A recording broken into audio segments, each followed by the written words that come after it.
La chambre pénale près le cour Paris s'apprête à rouvrir 3 grands dossiers liés à les affaires de corruption, dont sont impliqués plusieurs anciens ministres et hauts responsables. Il s'agit de 3 grands scandales de corruption qui ont éclaboussé le période de règne de président déchu Abdelaziz Bouteflika. Ces affaires sont en effet celles de Monage et les concessionnaires automobiles, de l'autoroute Est-Ouest et de Sonatrach.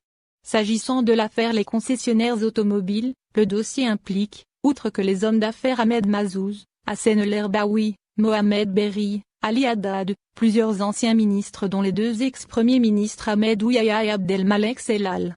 Sont également impliqués dans cette affaire, les anciens ministres de l'Industrie Youssef Yousfi, Madj Beda, Ablé Salem Bouchouareb, en fuite, et les travaux publics, Abdelghani Zaloun.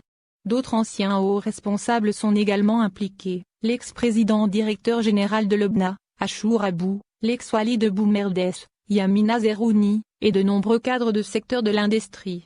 De nombreuses décisions rejetées dans le forme. L'affaire en question sera donc rejugée suite à la cassation renvoyée par le Cour suprême à la Cour Paris en rejetant dans le forme de nombreuses décisions prises par les magistrats, concernant chacun les prévenus. Selon ce qu'a rapporté ce vendredi le quotidien et Éloitant, le président de la Cour Paris a contourné la pratique courante de confier l'avenir les cassations au président les 6 chambres que compte le pôle financier. Il a, en effet, fait appel au président de 3 tribunaux de Bir Mourad Raïs et Larrac, comme assesseur, et de Sidi Mamed, comme présidente d'audience, selon la même source. Une démarche inédite et qui suscite les interrogations sur ses motivations et les buts recherchés.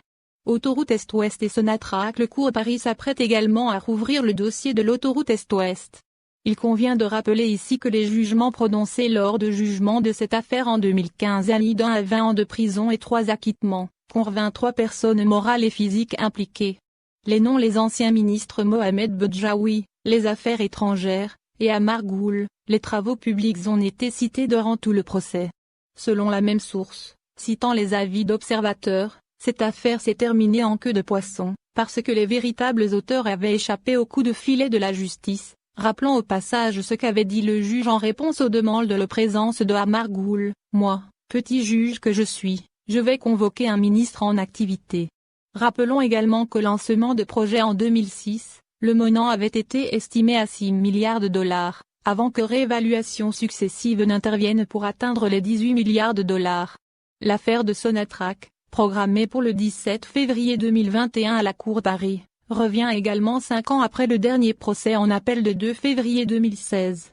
Celle concernera une quinzaine de personnes et 4 sociétés étrangères.